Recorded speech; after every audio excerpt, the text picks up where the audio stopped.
good afternoon, everybody. So, coming to IBA Karachi is, coming home. Maybe many of you people does not know, Sukkur IBA University has very old relationship with IBA Karachi. Back in 1994, when Sukkur IBA started, so Dr. Wahab was heading IBA Karachi, and he was kind enough to give affiliation to Sukkur IBA to offer bachelor program in business administration. So in these 30 years, as you have seen, we start from that modest, 2 rooms in public school, we become a world-class university. Currently, Sukkur IBA is, double ACSB accredited institution. And recently we have also got international ranking in Times, and we are among 600 West Standard universities. So I think in 30 years we did a lot, but credit goes to IBA Karachi. And I want to thank you, IBA Karachi, for trusting us in our infancy stage. So before I start this talk, I wanted to know about, do you have any experience of working with Erasmus Plus? If anybody has, please let me know.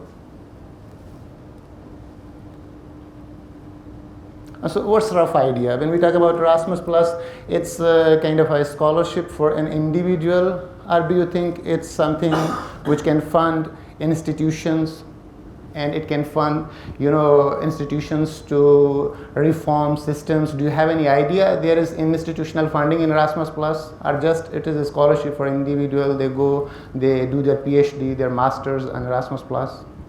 So I think Erasmus Plus is bigger than what it is understood. Normally we understand Erasmus Plus, it's like Fulbright, it's a scholarship. You apply for a scholarship, you get a scholarship, you do your master, your PhD on Erasmus Plus. But Erasmus Plus is not only funding individuals, Erasmus Plus is funding institutions as well.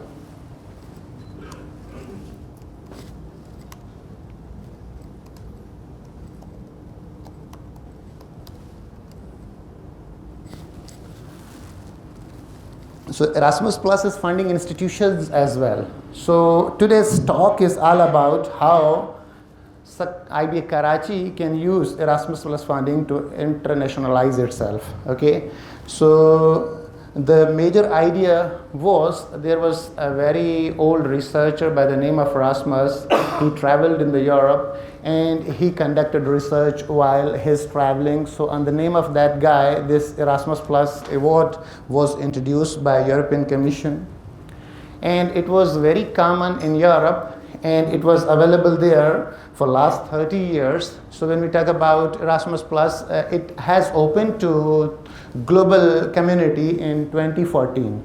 And from 2014 to 2021, one of the program of Erasmus Plus was known as Erasmus Mundus. And this was not only funding, European institutions, it was also funding, rest of the world. And recently they have introduced another framework that is called Erasmus Plus Framework 21-27. So this is, more international dimension over here in this program.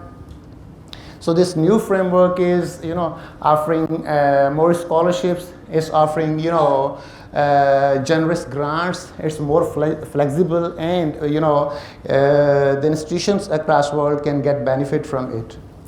Before we proceed with this presentation, we need to understand some basic terms.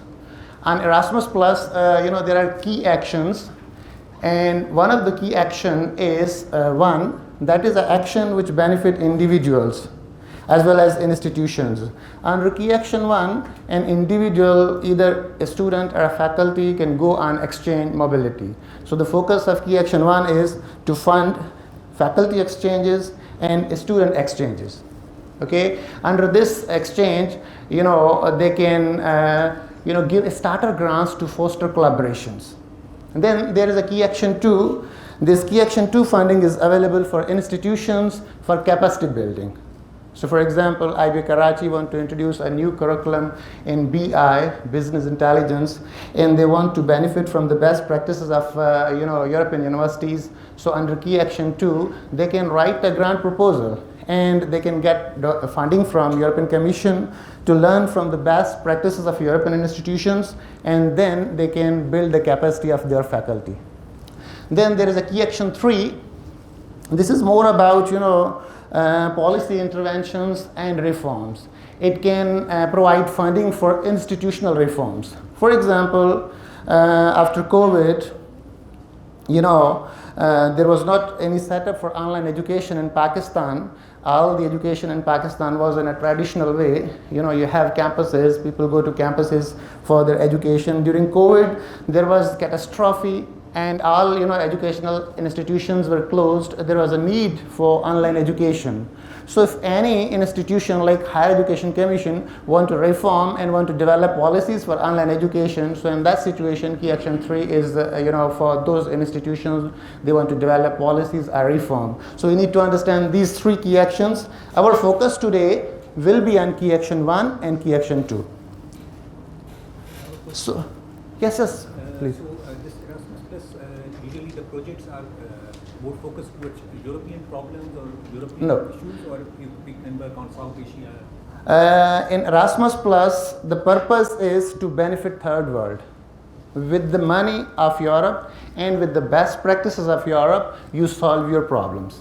So you look around, if you have problems and you see best practices in Europe, find partners over there, and collectively apply for funding from European Commission. European Commission will fund and help you to solve your problems.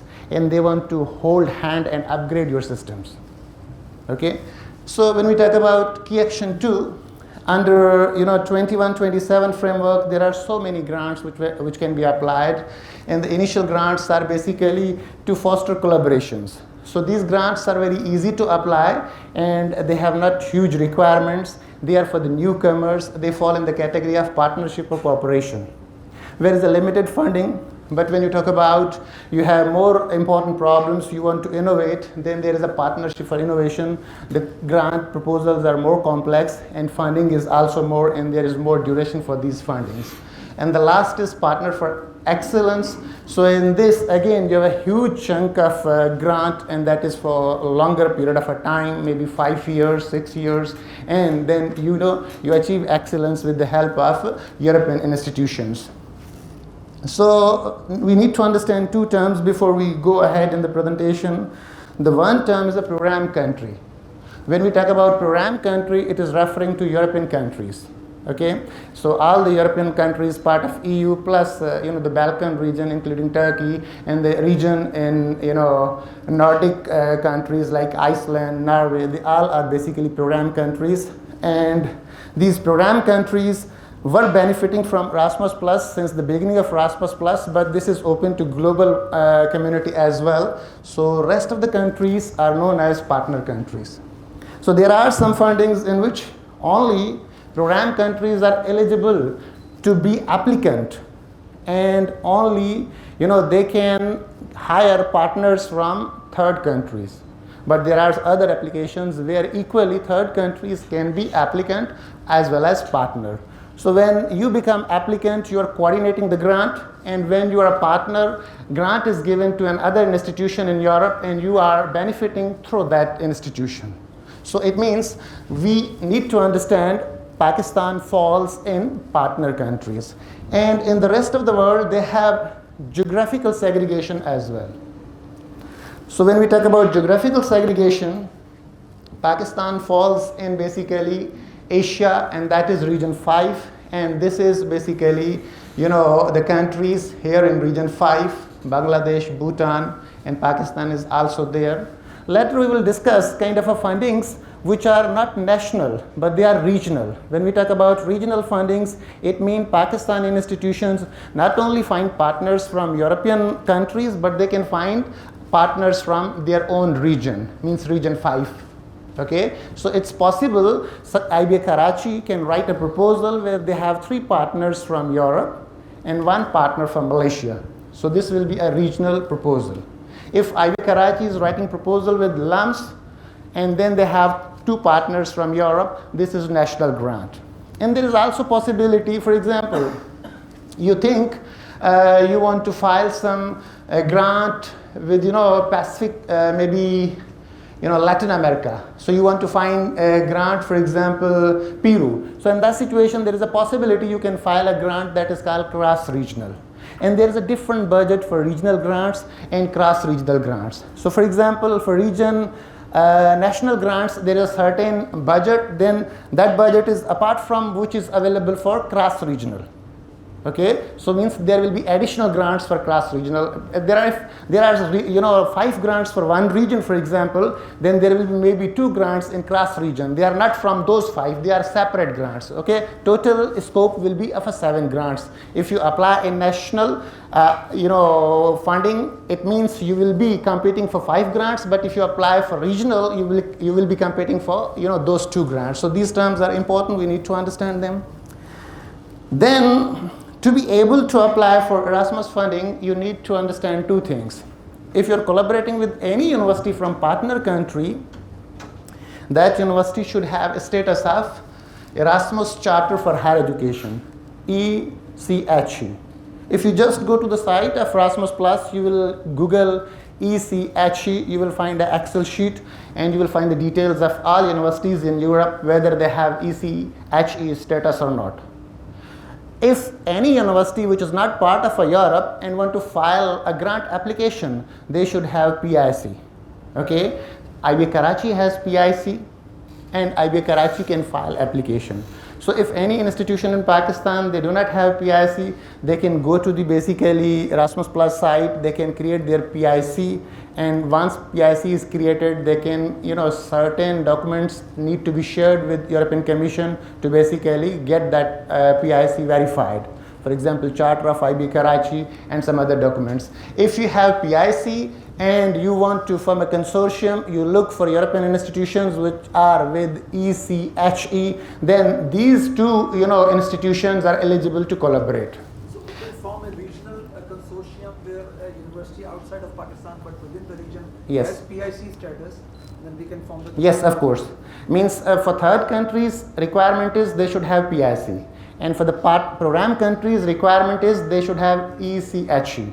For example, you want to file not national project but regional project, you want to file project with Vietnam, your institution and Vietnamese institution should have PIC, and that should be validated.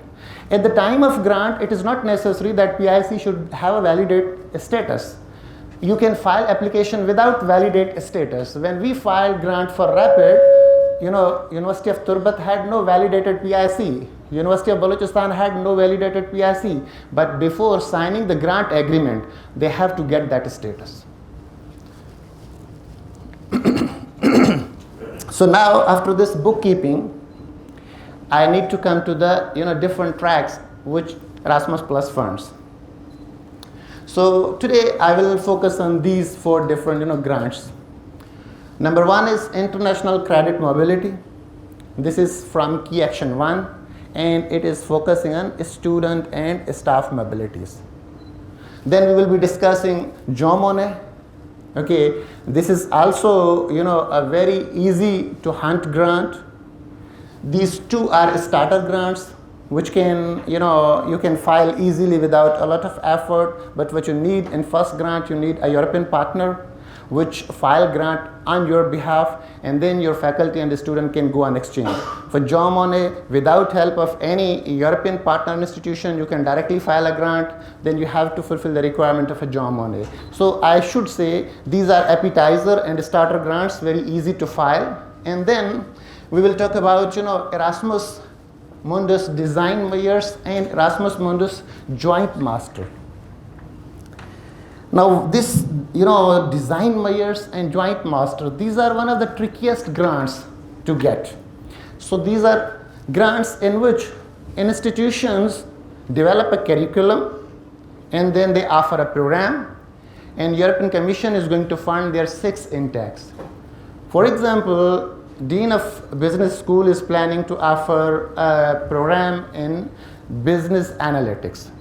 They are interested to develop a curriculum for business analytics. Then they want to offer a joint degree. They find, for example, 3 institutions from Europe, 3 institutions from Pakistan, maybe one from any other country in the region, and they have some associated partners from industry, and then they are going to offer a joint master degree program. But there are no resources. So in that situation, there can be a proposal in which you can pitch the idea to European Commission under Erasmus Plus AMJM portfolio, and they can fund this program in initial stage for 6 batches. So for these 6 batches, not only the funding for institutions will come from European Commission, but also those who will be inducted in the program, they will be fully funded on a scholarship. And it is not only possible to enroll those fully funded 10, 15 students, you can also induct self-funded students. So this story of AMJM is very popular in Europe. Majority of the universities which win AMJM are European universities, and they have partners from China, but as far as Pakistan is concerned, so far they have never won this grant. And one of the important grants which I will be focusing today is capacity building in higher education. So my focus today will be on ICM, John Monnet capacity building, because we have success stories in these areas from Pakistan. As far as AMJM is concerned, so far we have not any success story from Pakistan on institutional level. But you will see in the slides, on individual level, there are so many Pakistanis, they have got admission in the programs which are being offered on AMJM. So if we talk about international credit mobility, they were introduced back in framework 2014-2020, and their sole purpose is to facilitate staff, faculty, and student exchanges. And the reason for these exchanges is, if a student is doing some degree in IBA Karachi and they want to spend 1 semester in European university, so they can see the best practices, how education is being carried out there. So these exchanges are basically facilitated, and if faculty member is interested to collaborate with European partners and they want to brainstorm and they want to come up with some better idea, so they can go for weekly or monthly exchanges, and then they can foster their collaborations. For this purpose, this ICM grant is very popular. Okay, so that's why this is called a starter grant. If you see, in old framework, it has budget for Asia that was 13%, and in the new framework, it has budget that is 9%. You see, it's less. No, it's not less. If you see the overall amount, that is quite huge in new framework. So there is a huge budget for ICM mobilities. So any institution from across the globe can file application for ICM and facilitate their students as well as faculty to go on exchange, which is fully funded by European Commission.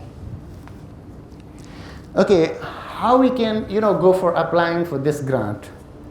Initially, you have to find a consortium, and to find a consortium, you have to find a university in Europe which has ECHE status, and then you have to convince them you need either unilateral or bilateral mobilities, and you have to identify which programs will be funded under that unilateral or bilateral mobility. Maybe IBA Karachi is applying for ICM and they are only including business administration program. And it is also possible they can include computer science program. So you have to, in the initial proposal, decide number of mobilities on a student level. On a student level, you can segregate them in master, PhD, or undergrad level. And then you have to decide number of mobilities on faculty level. And you can also send your staff on these mobilities as well. Okay, once a reasonable proposal is with you and you found a partner in Europe, so during the call, when the call is open, normally the call for ICM are open by the beginning of November and they are closed in the beginning of February or in the end of January. So if you have a partner from Europe, you just give your proposal on a certain format. I will show you that today. And then that European partner on your behalf will be filing application. So in ICM, you can be partner, not applicant. Yes? Sure, go ahead, ask questions. The calls specify that it is a call for unilateral mobility or bilateral, or it is up to the applicant school? Call is for both unilateral and bilateral mobility. It is not specific. Call is for ICM. Now your proposal can either file application for unilateral or bilateral. Has there been any precedents in Pakistan for bilateral? Yes, there are so many precedents in Pakistan for bilateral, and Pakistan has been supremely successful to hunt ICM grants. Okay, there are a number of universities, they have ICM programs with European partners. So this is one of the grant which Pakistani institutions have really won. There are so many success stories in this area. This is the institutional one, not this is institutional one, and through institution you can benefit your students. So, sir, bilateral mobility would mean that Means Europeans will come. Oh yes, we have example. On certain grants, our European partners are visiting us. Okay, so then means the idea is IBA Karachi is interested in ICM, he will find European partner. Okay, for example, I was talking about business analytics. So there is a very popular university in Spain, that is UPC. Okay, they are expert in business analytics. You approach UPC, you are interested for ICM mobilities and faculty and our student level. If they agree, they will approach their international office, and their international office will file this grant to their national agency in Spain, and through national agency your application will be routed to donor agency, and that is European Commission. So what happens, initially university prepare a proposal, and that proposal contain all the ICM applications which are supposed to go from that university to national agency. So your application go in number of other applications to national agency. Okay, then national agency forward those applications to donor agency, that is European Commission. So this is initial level. You give a framework of a proposal, I will show you the template, and then on the basis of that template they put your proposal in the bigger application, and that bigger application go to donor agency through national agency. Grant is awarded, for example. In that situation, what happened? IBA Karachi is going to sign inter-institutional agreement with UPC. So this is the first step. So once inter-institutional agreement is signed between IBA Karachi and UPC, now they can go for the mobilities of a student and faculty. Okay, when any student is interested to go on mobility, he has to, before going on mobility, sign learning agreement. He has to identify in that one semester what that student will be doing there. Either he will be conducting research or he will be taking some courses. So I think this is, a student has to decide in the beginning, and on the basis of learning agreement, you will evaluate the progress of a student. And training agreement is prepared by the faculty if they go on mobility. Okay, so these agreements before faculty and student mobility, and after that, when faculty or student are on mobility, so what are their benefits? For individuals, from student or staff, we talk about the students. Depending on the location in Europe, if you go to Norway, for example, that is very expensive. You will get the maximum, cap from the grant, €900 per month for students. And if you go to south of Europe, maybe you get 700. So depending on the location, the grant of amount will be allocated. Okay, and then if faculty moves, they basically get 140 to 180 daily allowance on the basis of the location in the Europe. If it's north is more expensive. Scandinavia, for example, Sweden, Finland, Denmark, so they are very expensive. The grant is of a maximum from the cap, and if you are in south of Europe, Eastern Europe, that's less. So apart from this, benefit, means even in faculty, you have basically cushion. You can, cannot go for a longer duration. So there is a maximum duration. You can go up to 1 month, but that grant will, adjust accordingly. Okay. So if you go for week, for example, the grant is, 140 to 180 depending on the location. And if you go for 15 days, then grant, becomes half. Okay. And so is the case for month. Apart from that, your travel expenses will be covered. And what is the benefit of an institution? The institution receiving institutions or faculty, they will get, amount from organizational support. If IBA Karachi is sending the students, the UPC will get that amount. If UPC is sending the student or staff, IBA Karachi will get that amount. So this is basically the funding mode. Okay, so to implement ICM, what you have to do, initially, after getting the award, you have to sign inter-institutional agreement. When agreement is in place, a student and staff can go on mobility after preparing their learning or mobility agreement and sign before they go on mobility. They go and complete their period of mobility. And once they come back, if they are a student, they will come with some credits they have earned over there. And here we have a different credit system. In Europe, we have ECTS. So you have to recognize their credits. Okay, once you recognize their credits, so this is going to culminate the student mobility. And for staff, what they have identified in their mobility agreement, what kind of research they will do, what kind of proposal they will develop. There is not kind of a rigid evaluation for the staff. Okay, so this is all about ICM. Before I go to Jean Monnet, if you have any query, we can answer it here. In the end, I will show you the templates. Mobility period, or the mobility, it means like going for training or workshop? For example, a student can go for 6 months, 1 semester mobility, and faculty can go for 1 week mobility. He can extend for 2 weeks, he can extend it for 1 month, but the amount will be reduced accordingly. So then this mobility can be visit, collaboration, discussion? Of course, that will be physical mobility. You have to travel to UPC. That will be physical mobility. It means if you are going to your European partner, you will travel to UPC and you will stay there for that time. But the purpose has to be within the umbrella of the main agreement, right? Of course, you have to prepare that, a mobility agreement before you go there. Okay? So any other queries from ICM? Okay. Let's go to Joe Monnet. Yes, please. I have a concern actually. So in universities, there are different departments in the schools, and of course they have different visions. So when any such agreement is pursued, it means it has to be at the institutional level, right? So for example, if it is at the institutional level and initially, people who were instrumental in that, they were from particular domain, others can join in from, so if I'm thinking of IBA as an institute, right? Okay. How does it go? Okay. When Okay. you are applying for it. Okay. And who are the people who will be applying for it? Okay. So let us talk about European side first. On European side, in every institution there is an international office. And all applications for ICM route through international office. All faculty, they go for mobility, they come through international office. All students go for mobility, they come through international office. And we know in our culture, in our universities, we have not international office. If there is one, that is not vibrant. Okay, so in our situation, our faculty are actually the main stakeholders. So the faculty member who has connection, they have filed grant. If they are awarded, they will, the applicant will send you grant agreement. So either that can be signed by dean of a school, head of a department, or if you want to make it more generic, then institutional head can sign it.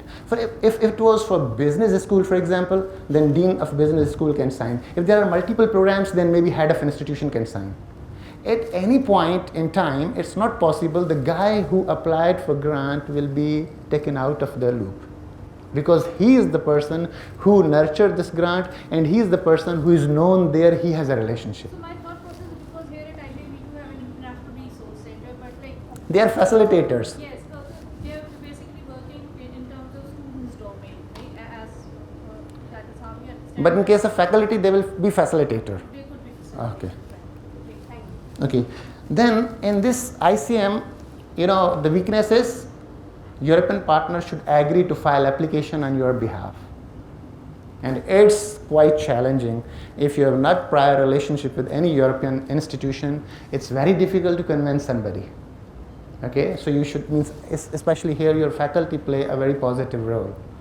Those who have done their PhDs abroad, especially in the Europe, they can perform, a kind of active role they can perform, and they can, give you the contacts, or they utilize their contact to file this application. Now the second grant, that is Jean Monnet, is not mandatory. You file this application through European partner. Any institution having valid PIC can file Jean Monnet. European ambassador. So if you create some chair or you create some module which you teach, or you create any center of excellence here which is teaching about actually European success, this European integration model. So when you become ambassador for Europe here, you can apply for a grant and European Commission can fund that grant through Monnet. Okay? Can be in 3 tracks. It can be in field of higher education, it can be in education and training, okay, and it can be in policy debate. So what you can do under these actions, you can introduce a module where you can teach a course, and there are a number of topics. They are more generic. For example, I will show you example of a project as well which is won by Pakistan. So if you have a module, the funding is accordingly limited, but if you have center of excellence, funding is quite huge. So in these 3 areas, and apart from these 3 areas, you can create a network or an association, and that is also being funded. So let us talk about a very simple example. So this is one of the example which was handled by Namal University, Islamabad. So this is actually project of John Monnet that is called European Union as an actor in South Asia. So this is, as you see from the topic, and we have a summary of that on the next page. They are basically teaching European studies in NAMAL, and they are being funded by European Commission. And this is easy to hunt because there is no requirement of finding any partner. Your social science department, even your business school, have certain topics on which they can benefit from the best practices of Europe, and they can write any proposal on these lines. And if you go to Erasmus Plus site, you search for John Monnet project, you will find number of projects, and from those project titles you can get an idea what kind of proposal can be successful. So this is easy to start John Monnet project. Just out of curiosity, does this, if it is a course, does this have to be a core course or it can be elective? No, it's a course which can be taught on a certain duration for 1 year. So it's not going to be a course which you are going to offer as a credit. Maybe it's an additional course, right?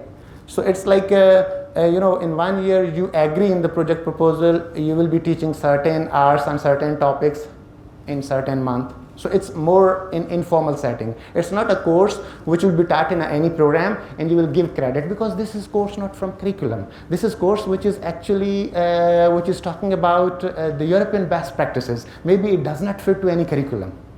हमने सुना है ना कि भाई सीरत chair है, तो सीरत chair means is a generalized chair. They are not offering any courses in Islamic studies. Do you understand? So similarly, there is a European chair, for example. So there is a center of excellence which is talking about different successes, regional success of Europe in integration, for example. So there are these settings. The good idea is to go to Erasmus Plus site and search for John Monnet titles which are already awarded. So you can get idea what kind of project can be nurtured under this umbrella. Publicly available. Yes, बिल्कुल. आखिर में वो दिखाऊंगा. So this example I have given you to understand. So this is, a topic is European Union as an actor in South Asia.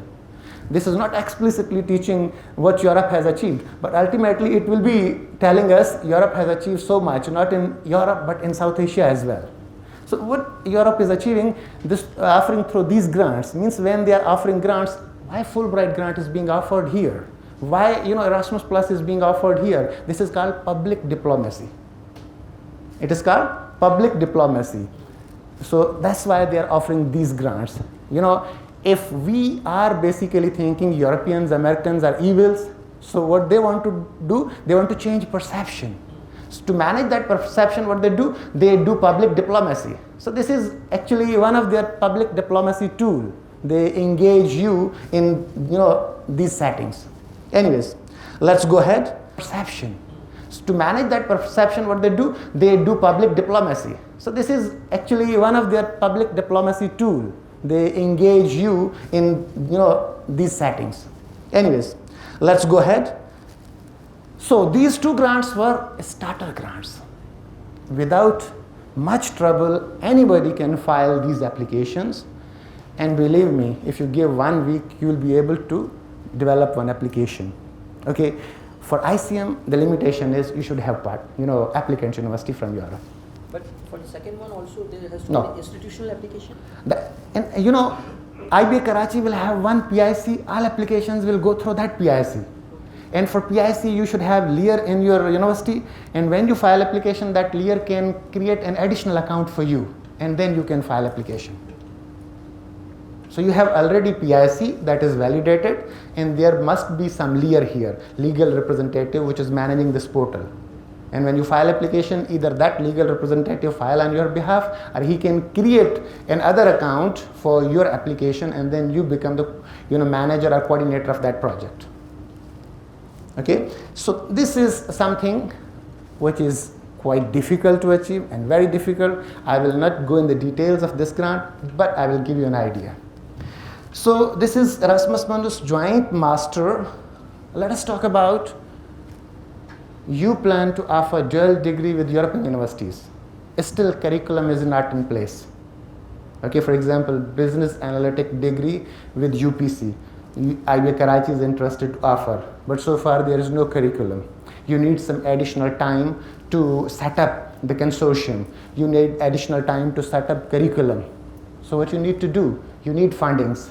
Okay, that preparatory grant to set up this big consortium which can offer degrees for 5 intakes, they offer you a grant that is called AMDM, Erasmus Mundus Design Measures. Yes? Just maybe Dr. Daudpota can guide us better. We are under the impression that HEC does not allow us to have joint degrees with very fortunately, they have issued a very comprehensive policy which actually discusses 3 degrees, joint degree, dual degree, split degree.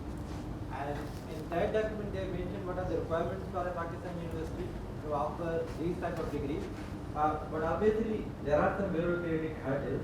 When we try to offer a joint degree and support of a Chinese university, HEC says submit application to foreign ministry process it, they will give clearance, then will come back to us. That process took around 6 to 8 months. But in Pakistan, fortunately, we have a very approved, comprehensive policy. So the provision is there for. Yes. Yeah. And one more thing, this is the same problem in Europe. For example, there are universities in Eastern Europe, and there are universities in Central Europe, and there are universities in Northern Europe, Nordic Europe. So they have different standards. So at some point, they do not agree to offer a joint title. What they do in these programs, they give different, 2 different titles. So there is a program, they are part of a program, they are offering curriculum. Now when the student, fulfill the requirements, now Nordic University issue 1 degree, at the same time for the same work, Eastern Europe University issue another degree. So this is a possibility in Pakistan as well. But unfortunately, due to these hurdles or due to its difficulty, Pakistan has never tried it, and we have a very low success rate in this. So what I'm trying to tell you, Erasmus Mundus Design Measures is a starter grant to set up that consortium, to set up that curriculum, to apply for AMGM. So this is a starter grant. This is one-time grant, mono-beneficiary grant, and this grant prepare you for the AMGM grant. Okay, so what is the possibility in this grant? You have fixed duration of 15 months for that preparation to offer AMGM, and then you have this amount of money to basically utilize. They give you fixed lump sum money to make necessary preparations to set up consortium and curriculum. So after this EMDM setup, let us talk about this AMGM. So this is actually one of the very popular thing in Europe. Universities prepare AMGM applications. They offer a degree in joint with other European universities. They bring industry from China, they bring industry from America, so they are their associate partners. So if Pakistan is not in position to offer any, full degree, maybe they can offer certain courses in that degree, they become, associated partner, not a full partner. Even then the name of Pakistan comes on AMGM list, and they become credible institution in the rest of the world. So AMGM grant help basically institutions to offer education free of cost to students, and there is not only education institutional support, but there is also scholarships which are being offered to the students. So what is the model? The model is actually in the very first place, AMGM application is being prepared to the donor agency. Once donor agency, award, what happens? HEIs are going to get this grant, the coordinator university and their partner get this grant, and they have already agreed on proposal how many intakes and how many students in one intake and which curriculum will be taught. Okay, and for that they induct those students, and those students are inducted on fully funded scholarship. This in Pakistan is known as Erasmus Plus scholarship. For Fulbright, you have to go on a single platform to file complete application. For Erasmus Plus, you have to look for these consortium and you can file separate applications. Our students normally can file 3 different applications in a single call of Erasmus. And Pakistani students have been supremely successful. I will show you the data. But institutions have never attended any collaboration where they can offer joint degree with European partners. Okay, so now in this case, any student are being entertained by an institution like ICM get institutional cost, individual needs for these students, because when there are joint degrees. I did my PhD, that was a joint PhD. I did my PhD on Erasmus Mundus. It was from University of Bologna, University of Turin, University Autonoma di Barcelona, and University of Luxembourg. So as a student, I was getting a stipend, and then if I move from one university to another university after 6 months, there was installation cost. That is individual need cost. So for that, mobility, there is an extra cost for these students. And what was the benefit of an institution? For each student, they were getting institutional cost. Okay, so this is the model, and in this model, institutions in Pakistan failed miserably, but students perform, very well. Now Pakistan is leading in the awardees of Erasmus Plus scholarship. I have data up to 2022. Even we had more students selected. Pakistan is leading, first in the row from India and other countries, and in 22 last intake was of a 166 student who won Erasmus Plus grants. So for individual scholarship, our students are benefiting from this, but our institution is not in the list which are offering joint degree. Okay? What do you think is the reason that we have not been very successful in joint degree? Policies. Or the reluctance on the part of European? No. Reluctance on our regulatory body part. Only very recently they have introduced this policy in 2023. Only very recently what? Yeah, this policy has been introduced. I see. Yeah, they call it dual. Exact title. This policy by HEC? Yeah, by HEC, dual, double, and joint degree policy. They call it national policy for dual, double, and joint degree program. I remember interacting with some European universities and they offered these kind of things, and we said outrightly that our HEC does not allow this. So this is good to know. That's I think the good thing is, I don't know who's behind this policy, but in this policy they have written the condition when you will call it joint degree, when you will call it dual, when you will call it double degree, and when you will call it split degree. So I think they have done a reasonably good job in 2023. Now probably we will see some of these applications will come. This policy is on their portal? It is on their portal. I just downloaded it. Yeah. I'll get it from you. Yeah. Thank you. Still there are hurdles. I don't think there are any hurdles. Now, for example, if we want to apply for this grant, You will have to As you need NOC from foreign ministry. yes, so that is a hurdle. If you have got a good connection in ministry, probably later can be possible to 2 to 3 days. But if you don't have any connection, then that it will be same and controlled recovery. why not we start with being associate partner? We have not responsibility of a giving degree, but we will benefit in one way or the other way from this program. So there in consortiums, there are not only main partners, there are associate partners, and associate partners extend support in offering maybe single course. You specialize in a certain domain, maybe you or faculty go and offer that course over there on their premises, or maybe this course can be in a blended mode. Part of course is offered virtually and rest is offered on physical premises. So we should start from being associate partner. There is no requirement to go through these bureaucratic channels. Okay, so now the main presentation today is for capacity building in higher education, and I need to check my time because I'm sorry.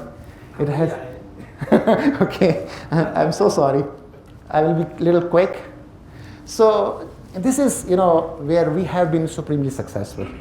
We have already a rapid project, and in this rapid project, this was capacity building and higher education project.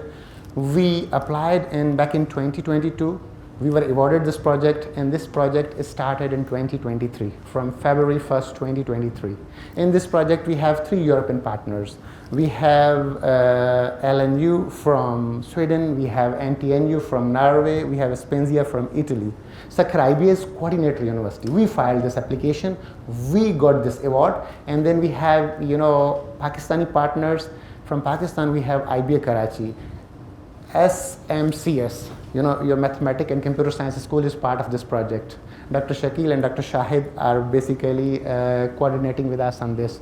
And then we have LUMS, we have Higher Education Commission, and we have 3 affiliated institutions. They are rural universities. We want to, hold their hand, upgrade them, University of Turbat, University of Balochistan, and University of Baltistan. So the idea is, if, you have basically limited resources, you want to build capacity of your faculty, or you want to reform certain policies, or you want to develop infrastructure. So this funding is for that. In this funding, there is a possibility to become an applicant, or there is a possibility to become partner. And the purpose is very clear. You are not working for the benefit what Europe will get, but you are working for the benefit of third countries with the funding and best practices of Europe. Means focus on the needs of third countries, not on Europe. Okay? Then, targeting the priorities of third countries, not Europe. Okay? And then maximizing the benefit of, the third countries, not Europe. They are actually benefiting you with best practices and the money. So it's not bilateral mobility? No, there are mobilities, and there can be part of project can be having unilateral and bilateral mobilities, but this mobility is not the only game. There is more to that mobility. There can be any infrastructure development, there can be any policy development, there can be any curricular development, and for that curricular development, policy development, you will have exchanges on faculty level, not on student level.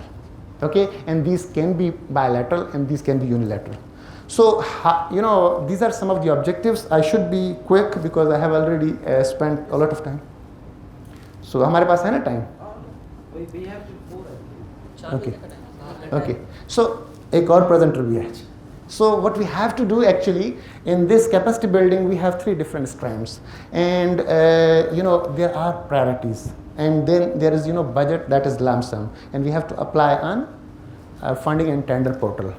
So when we talk about priorities, so these are actually overarching priorities for capacity building, Green Deal, then digital transformation, migration and mobility.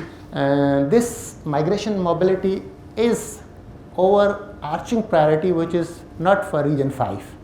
It is not for Asia. So this priority is not for us. Then governance, peace, security and human development and sustainable growth. So the details of these priorities are given there. For example, in digital transformation, maybe AI is one of the area where you can focus.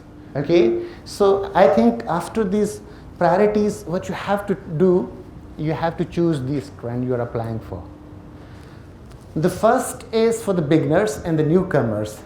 It has limited budget, and the budget is from 0.2 million to 0.4 million euros, and the duration can be up to 2 or 3 years. This 2 is a more lucrative grant. It has a budget from 0.4 to 0.8 million euro. Our rapid is in this strand 2, and then we have a strand 3 that is a structural. So this is very important slide. To apply for CBHE, there should be consortium in place. And how to form a consortium? There are some eligibility requirements. So when we talk about eligibility requirements, you have to take into consideration either you are filing a national application, multi-country regional application, or you are applying a cross-regional application. So if it's national application, IBA Karachi want to apply. So in that situation, they need at least 2 different universities from 2 different European countries. Means 2 European countries, at least 1 HEI from each country. And they should have number of universities equal to European universities, means minimum 2 universities from Pakistan. So this is national project, and this is the minimum requirement for the consortium. it can go beyond this requirement. Then if it's regional, means region 5, you have seen the countries, you can do it regional. So in that situation, maybe you have 2 countries and 2 universities from Europe, then from each country in the region, they should have at least 2 universities, means 4 universities, 2 from Malaysia, 2 from Pakistan. Okay, and cross-regional projects means maybe you want to collaborate with Latin America. So in that situation, you should have at least 2 countries from Europe, and then you have 2 universities from one region and 1 university from another region. So you have to form a consortium. So from this, what you understood, there should be a consortium in place. And that consortium should have a coordinator, and coordinator will file application. And any program country university can be coordinator, means European universities. And any partner country university can be coordinator, means rest of the world. So IBA Karachi can be a coordinator, or if they are thinking they will not be able to, then they can ask any European partner to be coordinator. So this is possible. Okay, if consortium is in place, application can be filed. Okay, the details for this, first is basically you are a newcomer, you want to start with a very simple project, so you can go for this grant. I have already talked about that. So their role is, this is their target group, means you enhance management and administrative capacities, and you ensure quality and relevant education in this area. Then we have basically strand 2, and then there are target groups are over there. Innovation in higher education and promoting reforms in HEIs. And if you are promoting reforms in HEIs, there is a requirement you should have a regulatory body. And for this strand 3, in that situation, you should have, it is must, you should have regulatory body. If IBA Karachi is applying and they want to apply in a strand 3, the grant is up to €1 million. They should have partners, and one of the partners should be a regulatory authority. For example, if you are developing online education policy, for us we are developing online education policy, so who is the regulatory authority? That is Higher Education Commission, so they are partner. So this is the requirement of this grant. So how to form a composition? I have already given you the idea of forming composition. How easy was it to get around the bureaucracy of HEC in your case? Probably Talukat. this is being recorded. Okay. So I have to be careful. So the thing You is, can turn it off for a moment if you want. We will discuss later on. I mean, at the time of proposal, writing, even a single family chief has been able to travel because of red tapes. And when it comes to for their financial gain, I mean, we had a part of money that was supposed to go to them, but that is underutilized. So there are issues. Okay, the grant in this category is lump sum. Okay, so they will give you grant, they will evaluate your deliverables. And if the quality of deliverable is good, then there's no problem at all. So it means if you have a national grant, even if you don't deliver anything, if you have good file, you are good to go. But here your deliverables determine utilization of a money. You have to deliver your deliverables in a very good quality. And in these grants, you always form a quality assurance board. In our project, we have a quality assurance board. We check all the implementation activities of the project. Okay, and they do quality audits as well. People from QEC are sitting here, they can understand what quality is. So I think if we quickly see for 2024 means last call, this time call will be for 2025. If you see the data of last call in region 5, there were 9 grants in strand 1, and then 15 grants in strand 2, and 1 in strand 3 were awarded. And you see here, this is cross-regional. There was a separate budget for cross-regional. Okay, 12 grants for cross-regional. Okay, so overall 144 proposals were funded. Okay, so if we look into 2023 data as per strands, 11% was to strand 3, and then we had 23% for 1, and maximum chunk goes to strand 2, 66%. And there is the detail for 2022 and 2023, means 145 were awarded in 2020, applications were awarded out of 620, and 159 were awarded from 690 applications. Selection rate is up to 23%. Okay, coordinators, depending on the number of applications, one will be the coordinator, number is very clear, and then the affiliated and full partners are so many. Okay, so if we, It doesn't seem very competitive. yeah, if you try, if you have good story, you can, win. Yeah. So then, if you look for the awards for Region 5 in 2023 and 2024, for 2023 you had 30 and 28. So for Asia. And then on overarching priorities, you see in different priorities the percentage of grant which was given. Let us talk about coordinators. You see Pakistan over there. In these 2 years, 4 universities emerged as a coordinator. Okay? And then if you see partners, Pakistan is also there, and 25 projects in last 2 years came to Pakistan. Okay? So I think this is good performance so far. So award criteria. Your application is evaluated based on these 4 criteria. Okay? Relevance, quality of project design and implementation, and quality of partnership and cooperation arrangements, sustainability, impact, dissemination of the expected results. If you go in the details of each criteria, so there are details of each criteria. These are the rubrics on which application is evaluated. So I will not go in the details due to limitation of time. For all criteria, there are rubrics we can refer. I will share the slides. If you have any issue, you can contact me at any moment in time. So grant awarding procedure. So initially you file application. That application is evaluated by the evaluation committee. If they recommend it, then they go to the EU delegation. In Pakistan, there is a EU delegation. In every country of the world, there is a delegation of European Union. Apart from embassies of each country of Europe, there is always EU delegation. So they route application to the EU delegation for national applications, and they see the feasibility, whether those countries will be able to implement this project or not. If they give positive feedback, then the project is awarded. Okay, so you qualify through recommendation of evaluation committee and then the positive feedback from EU delegation, then you're good to go, you get the award. EU delegation is like Erasmus having an office in Pakistan? No. It's a proper, kind of ambassador for Europe, European Commission ambassador. So there is an ambassador for France, but there is also ambassador for European Commission. So there is a presence of European Commission in Islamabad. Yeah. So what is the proposal content? The content of the proposal more or less are these elements. I also identified what content will be basically evaluated in the relevance of the project, what will be evaluated in the quality of the project, and similarly for quality of project team and impact and sustainability. So these are more or less things in the application.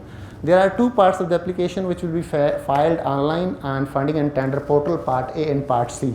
And the part B is the technical part of the application, which you have to basically write a proposal. I will show you one example. And then in the proposal, apart from very convincing story, you need to translate that story in work packages. Okay, what is work package? It's basically activities and output. You have certain milestones, and to achieve milestone, what activities you will perform and what will be the deliverables and the evidence you have achieved that milestone. So actually work package is collection of activities and outputs where you justify with these activities how you achieve those milestones and what deliverables you produce. So then you budget, you prepare work packages accordingly. In our project, we have 7 work packages. We have preparation work package for initial 6 months. Let us talk about work packages. There are 2 kinds of work packages. One work packages are vertical. They do not run for the lifetime of the project. For example, preparation work package from the beginning of the project up to the 6 months. It was a vertical work package. And then there are horizontal work packages where they will run for the lifetime of the project. So we have preparation as a vertical work package, but we have project management as a horizontal work package. Then we have, we had a 7 work packages. So according to those 7 work packages, we basically develop the budget. Okay, this budget will be from the activities of the work packages you will identify. So deadlines are normally in the February. Application opens in the beginning of November, and mostly deadlines are in the end of January or in the beginning of February. So here is the portal where we need to apply.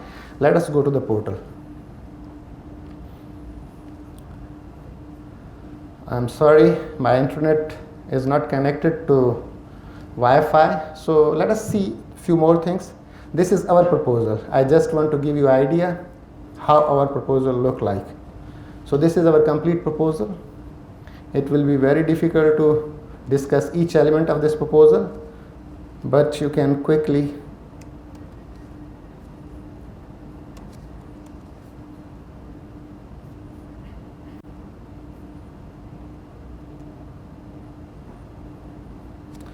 I can quickly show you this proposal. I'm sorry, it's very difficult for you to see it.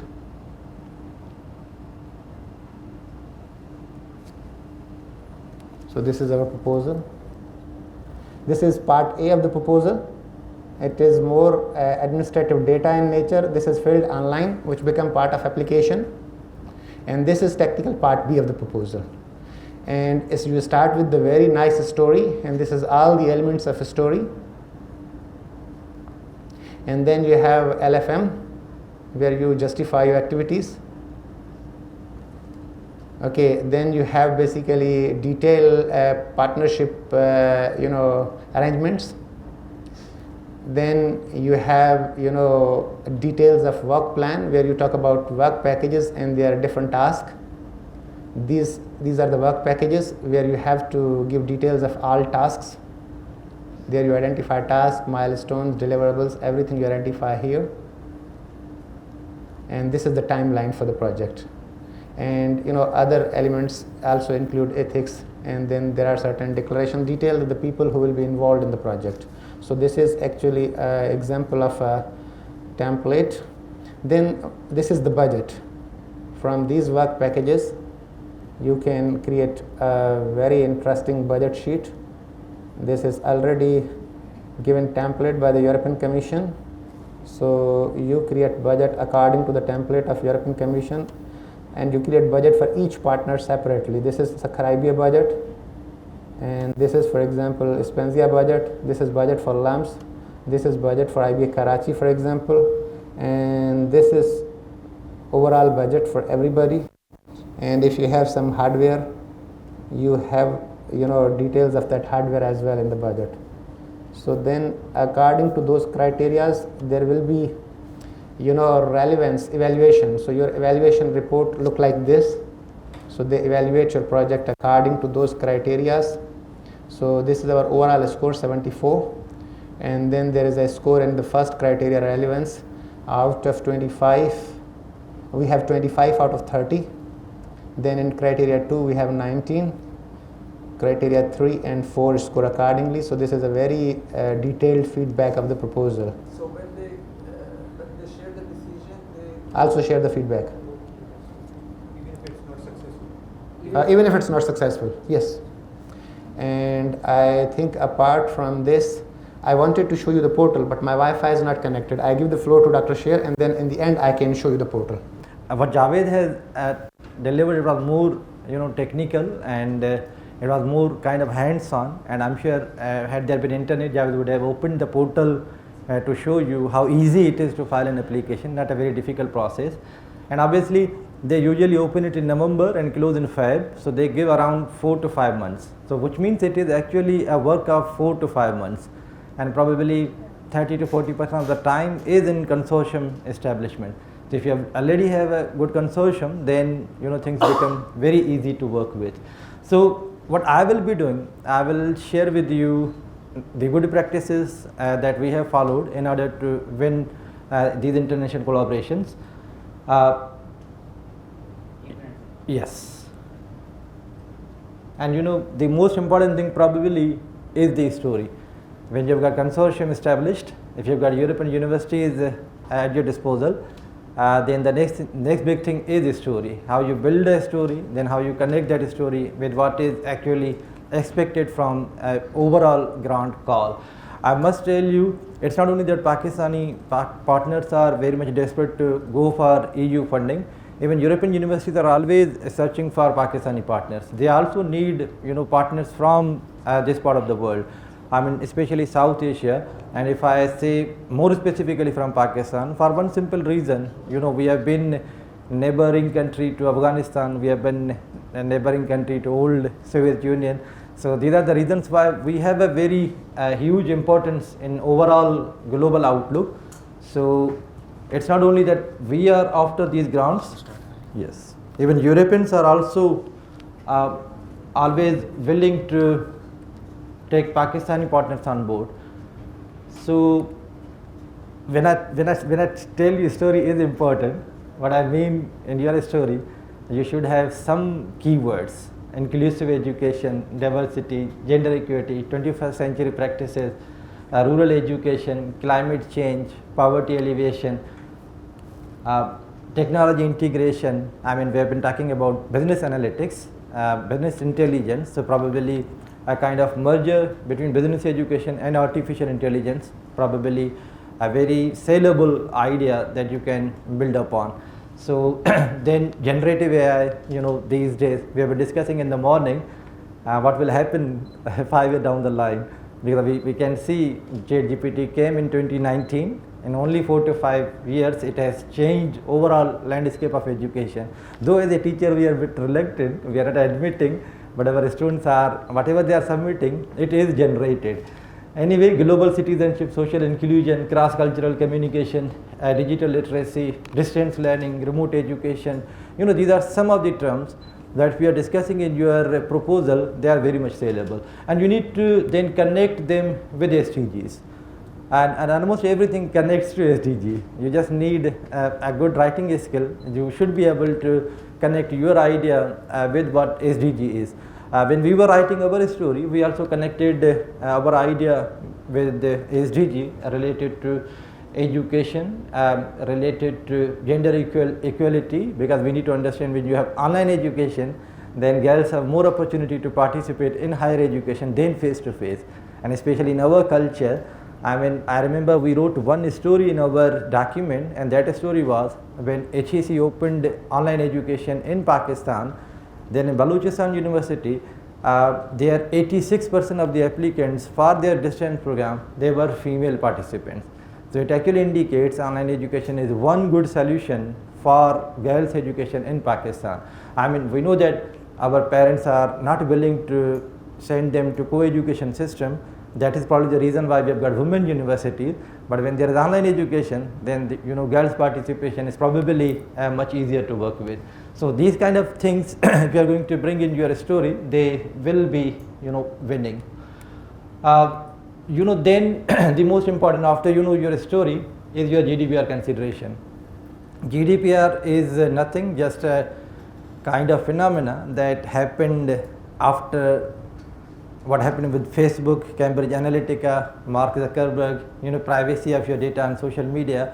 Though there were always a privacy concern, but after these episodes, these things became more, complicated. At the moment, GDPR is having 11 chapter 99 articles. It's all about, general rules, how your data will be protected. When you are collecting any data, for example, you say, I will be engaging in, students will be giving me feedback. Now they will ask you, do you have consent of those students, number one. Number two, if that consent is really in the right way, how you will be using their data. So overall, how your data will be processed in your proposal, that has to be GDPR compliant. So probably it's a good idea to have 1 or 2 hour separate session on what the GDPR is saying. So if there is any element in your proposal which is breaching what GDPR says, you will be losing your proposal. So they have all these articles available online. You can very quickly review them. What are the European expectations when you process data? Our ongoing collaborations with Europe, we have Norpod Connect, we have Erasmus Plus, CBHE Rapid, and we have ICM. So Norpod Connect is with a Norwegian Technology University, NTNU. Yeah, it is there. So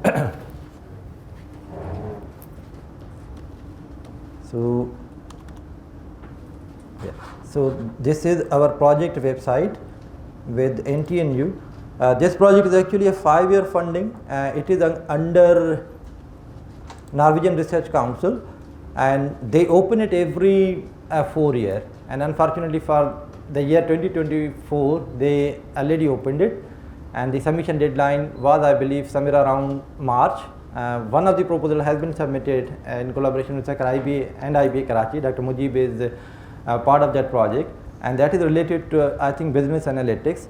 So they originally they said they will be doing it every year, but recently they have changed their model. So they say we'll be doing it every 4 years. So once they had in 2021, then they had in 2024. Now they say they will be issuing next call in 2027. But this Norwegian partnership program, it is one good funding for institutional collaboration. Now what we did with NTNU when we submitted this proposal, it was of around Norwegian krone 8 million, and the title of the project was Curriculum Development and Capacity Building in Applied Computer Science for Pakistani higher education. Now you can see again, in this we build a story. We said in Pakistan there is computer science and there is industry, and both of them are working independently. I mean, teacher does not know what is being used in industry and vice versa. So we said we will be starting with the industrial feedback. So the very first work package was we will collect feedback from industry. So Dr. Javed and other faculty members, they traveled throughout the Pakistan. They collected data to figure out what is happening in industry with respect to computer science. And then we are trying to integrate that feedback with our computer science degree. And fortunately, similar kind of degree is already at NTNU with same title, Masters in Applied Computer Science. So not only we got industrial information from Pakistan, but we also went to Norway. We saw how their program is working, and we saw how they are collaborating with industry. So all these good practices, we are now developing a new program with the title of Masters in Applied Computer Science. And we have decided that in that program we will be having different streams related to AI, related to data science, related to business analytics, and so on. So these were the 6 broad objectives: establishing national curricula for applied computer science, facilitating the accreditation process, developing an expert pool, launching applied computer science program, creating an appropriate strategies for its replication, and then strengthening research ties. So these were the 6 broad objectives. There are total 86 bilateral exchanges. As we were discussing earlier, it is easier to send people from here to Europe, but it's more challenging to bring people from there to Pakistan. I mean, in the first batch, we could not bring even a single student from Norway to Pakistan. In second batch, we were able to bring in 2 students from NTNU, but they were of the Bangladesh origin. They came here. And in third episode, we were able to successfully bring 2 students from Norway. They were of the Norwegian origin. But when they come here, they become very surprised. I mean, with everything that we have, usually they have got a very different opinion about Pakistan. But when they were traveling from Islamabad to Sukkur via motorway, their reviews were very positive. And when they were leaving, they said, what we have in our mind about Pakistan now is totally different what we were thinking before coming to here. And as a good practice, I can tell you it will be very, very difficult to bring them for 4 or 5 months. But it's a good idea to keep a mobility of 10 to 15 days. So maybe you can say our student will go to there for 1 semester and their student will come to us for 10 days. And it's a good bet. I mean, you will be able to do that. And from our experience, we can see and it's very easy to do. Otherwise, had we committed that they will come to us for 1 full semester, it would have been more challenging. Even those 10 days, after 8 to 9 days, they were feeling homesick. What we observed, they are very introvert. I mean, they hardly express themselves. They are pretty much, we are, what should I say? We can adjust anywhere. But European people, they have certain standards and they will adjust themselves only if they are provided those kind of standards. After 8 to 9 days, I saw lots of tiredness on their faces. So probably it's a good idea, a short-term exchange is initially from there to here and a long-term exchange is from here to there. And then obviously it can include also faculty exchanges. In our Norport, we have 30 students from here to Norway. I mean 6 students every semester, and they spend 1 semester there. And you know, the easiest thing is you may not be able to offer joint degree or a split degree or dual degree immediately, but you can accept their credits. I mean, this policy also mentions that Pakistani universities can accept credits of international universities. So what we have done actually a separate agreement with NTNU that when our students are spending one semester there, we will be accepting their credits as our thesis or maybe as 1 or 2 courses. So you know, credit acceptance is probably. So do you have a mechanism in place to accept the European credit, because that is different system altogether? Yeah. How do you bring that equivalency? We have been a bit, you know, what should I say, a smart move for us. What we did, we said when our master's students they are completing coursework, they have to do all the courses from Sukkur IBA, and when they are in their thesis part, they will go to NTNU. Now, end of the day, they will kind of work on their thesis when they are at NTNU. What NTNU is doing, they have their own course. They call it research thesis student, and that is the course of 30 credits. So what we have done, when they come back to us, we have their certificate of 30 credits, and our thesis is of 6 credits. So we do one final seminar at Sukkur IBA, and then we award degree to that student. So in a way, it's not like course to course mapping, because they are research student, they have to do their thesis. They can do in IBA or they can go to NTNU. And when they are at NTNU, they have access to their GPUs, to their high performance lab. So overall, you know, it becomes very easy to implement, and then you know their grooming is also taking place, right? So not only student exchange, but every year we are sending about 3 professors to NTNU. They spend 2 weeks there. They participate in capacity building workshops. They also see their infrastructure. So overall, the objective is they will get some exposure, and when they come back, they will be contributing in our MAX program. So 35 people have come from NTNU. Every year, 35 includes 15 students. I mean, master's student, and then 15 PhD students and 5 faculty members. So they come every year. We usually call them in our iCommit. Whenever we organize iCommit, they play the role of keynote speaker, and they will also conduct some workshops on the sideline of iCommit. So it's a kind of win-win situation. We have a part of funding coming from Sindh HEC, a part of funding coming from Islamabad HEC, and then these keynote speakers, they can travel under the project. So it's a kind of, again, if you invite them without conference, they have very limited attraction. But when we tell them you will be coming in a conference to play the keynote speaker, and then you will be doing conducting workshop where all Pakistani universities will be present, so it becomes a very good attraction for them. And our conferences, they are IEEE indexed, so even in their own Norwegian databases, we got listed our iCommit conference. So these are the good practices that you need to do in order to bring them to Pakistan.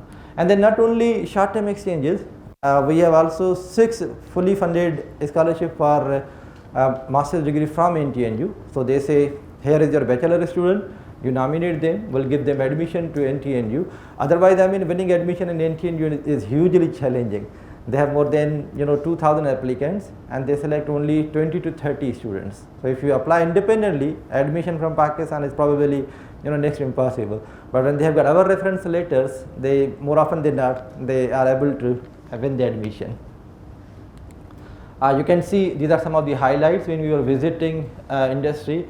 Norwegian faculty members, they were here, they were conducting classes, they were doing workshops, they were doing in presentations, and they were all funded under NORPOT. And then our faculty, we have also been traveling to NTNU. You can see Norwegian students, they came here. We took them to classrooms, a kind of experience with the Pakistani students, and also to historical places. When they come here for short-term exchange, the purpose is not academic, the purpose is cultural. We want to expose them to Pakistani culture, we want to tell them a soft side of Pakistan, we want to show them how rich our history is. The story that we used, as I told you earlier, we said we had a student in OGDCL and THP. They were coming from all parts of Pakistan, and they were coming from very humble background, and we are contributing to the higher education access in Pakistan. And now if we leave these students back, probably they will be again part of this same group. So we said we want to fund them for an international degree. So access to education, its inclusiveness, so these were the words that we were using, and then obviously industry collaboration. Another reason why we were able to do that, one is obviously because Javed did postdoc from NTNU, and when he came back, we had a very good connection with NTNU. And then I was also running a deep-nlp.net research group with NTNU faculty members. It's a research group of around 7 years old. Every Saturday we meet from 1 to 3. I bring my student, they bring their student. So the objective is we want to do quality publications as well as write funding proposals so that these students can be funded for their exchanges. So one key point is sometime you establish connection, you do not have anything concrete in your mind, but you establish connection for no reason. I mean, even you may not know that why you are having countless meetings with a person in Europe. Immediately you may not have something concrete in your mind, but eventually it will materialize. So connections are very much important, collaborations are very much important, and it's a very painstaking, it's very much patient requiring job. You may not be having fruits coming in 2 months or 3 months down the line, maybe 5 years or 6 years down the line. Then Erasmus plus CBHE Rapid, as Javed told you, it's a project of consortium of 10 organizations: IBA Karachi, LUMS, Sukkur IBA, LNU, HEC, and then also 3 affiliated partners. Funding agency is CBHE, Erasmus EU. It's a funding of 0.718 million. These are the 3 affiliated institutions. This project started in Jan 2023 and it will run through 2025. And at the moment we are coordinating this project, and I have to tell you, when you are coordinating this project, you learn a lot. When you are just a partner, you get your share, and then you have to do only responsibilities that you are supposed to do. But when you are coordinator, you have to coordinate with all of them, and the most challenging aspect is money management. The biggest challenge is how you process your finances. I mean, there has been some bad experiences as well. We were not able to send money from Pakistan to Europe. We had to take help from Dr. Ishrat, from other state bank officials. We were able to do that eventually, but it was very hard. So when you are coordinating a project, these type of hurdles will always be following you. It is a faculty, 3 broad objectives that we had: faculty capacity building, infrastructure development, and online education policy development. As Javed discussed earlier, when you are talking about policy development, then its impact is huge. And these type of projects, they attract a lot. When evaluators reading that a national policy will be developed, it means its impact will be quite bigger. But then in such projects, you always need people from regulatory body. And we were fortunate that we had good connection with the Quality Assurance Agency in higher education, QAA. So almost all members of QAA, they were with us, including their Director General, their directors. They were contributing in the proposal writing and time. And some of them themselves were doing PhD. So for them, this type of research project, they were also feeling very much attracted. But it's always a good idea when you are talking about policy development, do engage HEC. Again, what were our keywords when we wrote this story? It was access to higher education, online education in Pakistan, COVID element, university readiness, women in higher education. When we were writing a story, we started from 2015. In 2015, Higher Education Commission shortlisted 7 to 8 universities in Pakistan, and originally higher education thought that affiliated colleges are poor, their quality is pathetic, so they thought that affiliated colleges can be replaced with online education.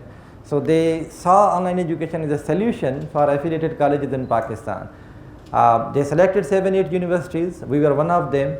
But one of the universities in Pakistan, what they actually did, they admitted more than 10,000 students in their online education program. So for HEC, it was compromise on quality. So eventually in 2017, HEC kind of banned on online education in Pakistan. HEC said, except Allama Iqbal and virtual university, nobody can offer online education. Then came the COVID in 2020. I mean, in 2017, HEC said nobody can offer online education. But in 2020, they were writing letters begging us, please go online. And at that moment, obviously, we all had no idea how to do teaching in online, how to do assessment. We were totally blank. I mean, when we were teaching in online mode, you know what was the situation. And many universities, they were shut down. So, you know, whole story, what happened in Pakistan and what is happening worldwide. Online education is $1 billion industry, but in Pakistan only 2 universities they were allowed. So and we cannot now deny this fact that maybe 5 years down the line, 10 years down the line, we should have all universities offering online education. And very recently HEC has also issued ODL, they call it online distance learning policy. So based on that policy, now universities can offer online education programs. But the bottom line is, you know, online education worldwide, very much encouraging, and online education in Pakistan completely banned. So we used this story, we connected this with access to the higher education, and then eventually we were able to write a good proposal. Then, you know, the third component is international credit mobility. I think Javed has discussed a lot about international credit mobility. We had this ICM open thanks to Dr. Mujib. He was at that time, you know, part of our internationalization office. We had one good connection, Prem, I think many of you know him. He connected us with Sapienza, with other universities in Italy, so we were able to eventually file ICM. We also filed ICM with NTNU, but we could not win it. So it's okay. I mean, sometimes you write a proposal, you spend, you know, 2-3 months, and then you see a failure. But believe me, that failure gives you more learning than when you win it. So it's not necessary that your first proposal becomes a, you know, funded proposal. It might take another, you know, 2 to 3 proposals to get it matured. ICM, Javed has already discussed a lot about it. You can see the target group in ICM. The mobility type is student mobility for studies, student mobility is for traineeship, and then staff mobility for teaching and staff mobility for training. And you can see they can go for the student, they are open for bachelor, they call it first cycle, they can be open for second cycle, for master, they can be open for third cycle, for PhD. And they say it can be, you know, for 60 days up to 1 year, which means that you can even offer a joint degree program with any European university. So for 1 year they can be in Europe, for 3 years they can be here. You can decide these type of modalities. Target group can be not only student but also your faculty, and when they go there, you know, their timing is also very much decided here.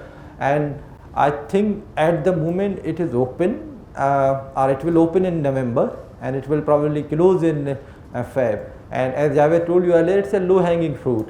Probably you can start with the ICM, and then you can go to CBHE, and then you can go to, you know, more challenging grants. Now what are more challenging grants? There are many. One of them is this research project for experienced scientists. Now this is probably the most challenging one. Now what you need to do, this is by the way at the individual level. If you are a scientist, you need to have one good connection in Europe, and with that connection you can write a funding proposal, and that proposal has to be a groundbreaking proposal. I mean, they say in your field, if you want to be an authority, then, you know, this is for you. It is from 8 million to 12 million grant for one project, and the project duration can be from 36 months to 96 months, and there has to be, you know, one experienced researcher in Norwegian university. He or she will be filing application, but you can be part of his consortium. You can join him as a co-researcher, or you can join him as a postdoctoral, or even you can join, if you are a master's degree holder, you can join him as a PhD. But the thing is, you know, this requires something which is extraordinary, a kind of groundbreaking research. And they say there are 3 types, I think. One is, you know, for those who are 1 to 5 years experienced, you can see. Other is for those who are 1 to 7 years, and the third one is more than 7 years. So these are 3 type of, you know, researchers who they are expecting they will be submitting the proposal. And the good thing is this is always open.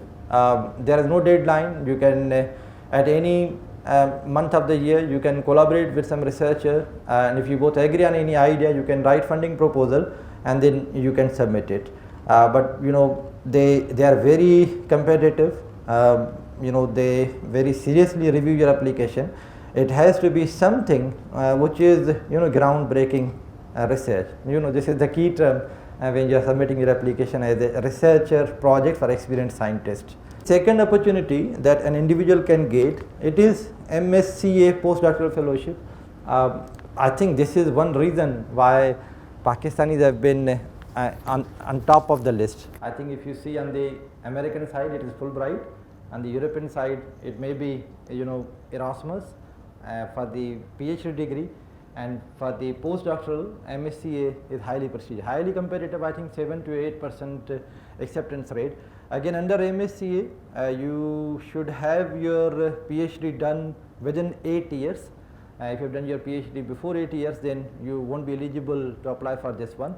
But again you need a supervisor in Europe, and then you have to write a proposal with supervisor. And one good thing is in all proposal, be it institutional or individual, there are 3 components: excellence, second is impact, and third is implementation. Okay, so this is funding and tender portal. All applications for Erasmus Plus calls are submitted here. First of all, we need to see how this call will look like when it appears in the end of this month or in the beginning of next month. So this call should look like, this is the last year call, this call should look like this, and all the details are there. This is for key action 1, what kind of fundings are available on key action 1. This is key action 2, what kind of fundings are available on key action 2. You will find CBHE over here, capacity building and higher education, and there is also capacity. Oh yeah, I can do that.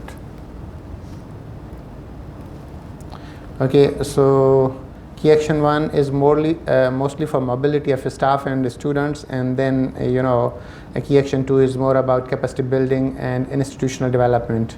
So capacity building in the field of higher education, and then there is also possibility of vocational education, and you see here, so there can be a capacity building for STEM, so that's also possible. So under action 3 there is a John Monnet action that will also be part of that call. And once this call appears, so then you have 90 days to file the application, and all applications are being filed on funding and tender portal. It's quite easy, just Google it, ftop, you will find funding and tender portal. On funding and tender portal, the call which you are looking for, are in that call the track you are applying for, you have to Google that track, and there you will be reaching there. So if you have an institutional account, you can easily sign in. As we have already an institutional account, I am going to go through our projects and how these projects are managed online. The portal is being managed. So using my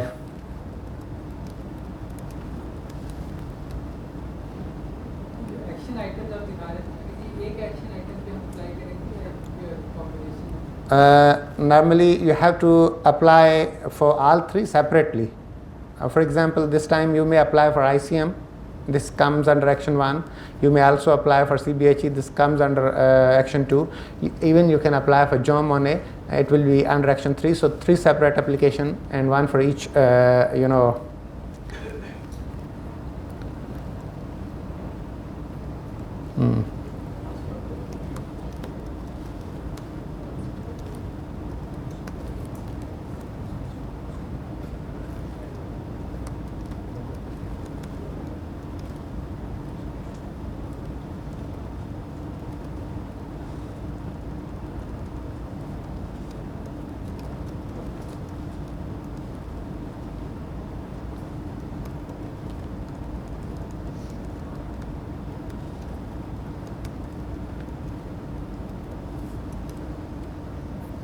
Okay, let me show you also, if you are interested on Erasmus Plus site, all the information about Erasmus site is available here.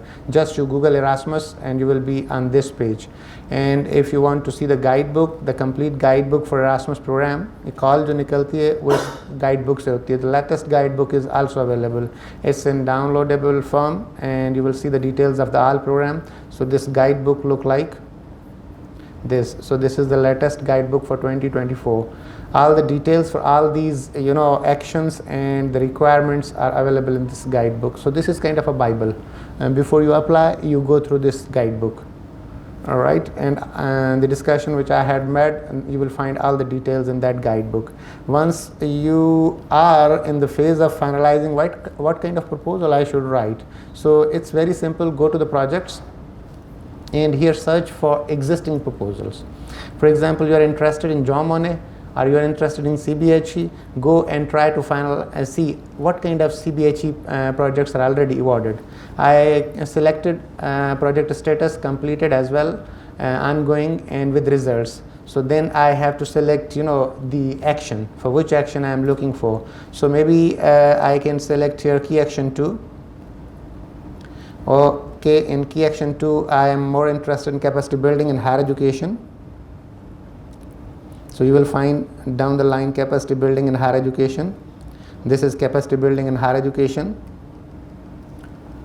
So afterwards, for example, you can select specifically a year, for which year you are interested to see, call year, or the the details of a year in which project was executing. For example, if you are looking for any institution specifically, Sukkur IBA was a coordinator in that project, for example. So you are looking for that project, for example, you will find the details.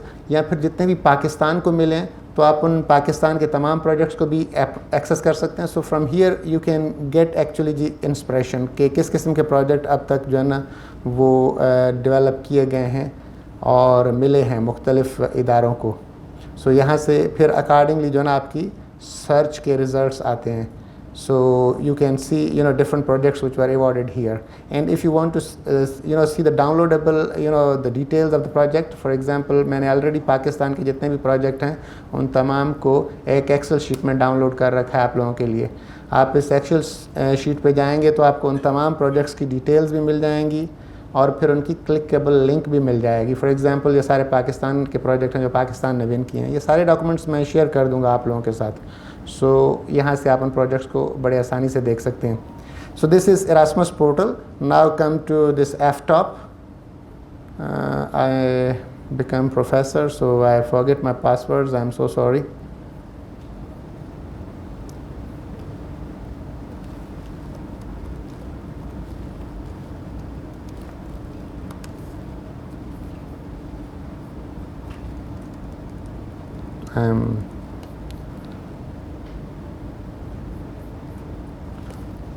So I think top का तो शायद मैं password भूल चुका हूँ और वो थोड़ा सा क्रिएट कर रहा है प्रॉब्लम.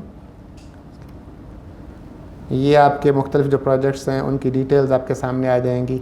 यानी एक प्रोजेक्ट मैंने उस लिस्ट से सेलेक्ट किया है, ये capacity building for digital health monitoring. इसमें कौन कौन से पार्टनर्स हैं, इस प्रोजेक्ट की समरी क्या है, इसकी सारी डिटेल्स आपके पास यहाँ आ जाएंगी. तो इस तरह अगर आप ये पाकिस्तान के प्रोजेक्ट देख लें या दुनिया भर में कहीं भी कैपेसिटी बिल्डिंग के प्रोजेक्ट अप्लाई किए गए उन सबको देख लें तो आपको यहाँ से एक आइडिया डेवलप करने का हो जाएगा कि आप किस किस्म का एक नया प्रोजेक्ट लिख सकते हैं. तो दो portals they are very useful for you.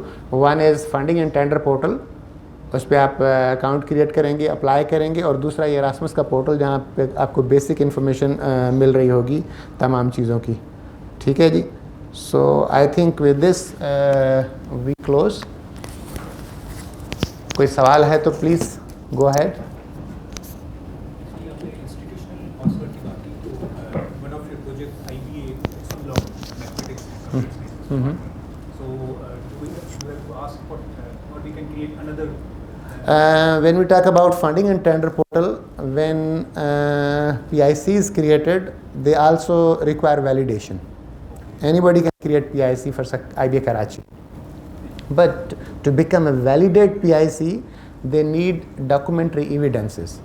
यानी आपका चार्टर एक फॉर्म है जैसे आपका इंस्टीट्यूशनल हेड साइन करेगा और फिर वो इस इंस्टीट्यूशनल हेड एक लीडर अपॉइंट करेगा. तो जब ये सारी चीज़ें आप उनको दे देंगे तो आपकी वैलिडेशन हो जाएगी। अब वैलिडेशन के बाद लीयर वो बंदा है जो पोर्टल को मैनेज कर रहा है। तो आपका अकाउंट वैलिडेटेड है तो IBA कराची के अंदर एक लीयर होगा। डॉक्टर शाहिद को पता होगा या डॉक्टर शकील को पता होगा कि लीयर कौन है। तो वो लीयर आपके दूसरी फंडिंग्स के लिए एडिशनल अकाउंट्स क्रिएट कर सकता है। तो वो अकाउंट आप फिर इंडिविजुअल लेवल पे एप्लीकेशन फाइल करने के लिए यूज़ कर सकते हैं। तो एक नई एप्लीकेशन के लिए मैंने अकाउंट आपका PIC एक ही होगा, उस PIC के अंडर आप कितने ही अकाउंट क्रिएट कर लें और वो क्रिएट लीयर करेगा। डॉक्टर शाहिद साहब, लीयर कौन है IBA कराची के लिए?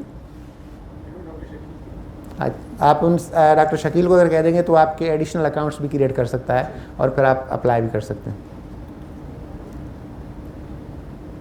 इन्फॉर्मेशन के लिए Erasmus प्लस गूगल करेंगे, आपको साइट आ जाएगी। फंडिंग एंड टेंडर अप्लाई करने के लिए FTOP गूगल करेंगे, इन्फॉर्मेशन आ जाएगी। ठीक है जी, थैंक यू वेरी मच।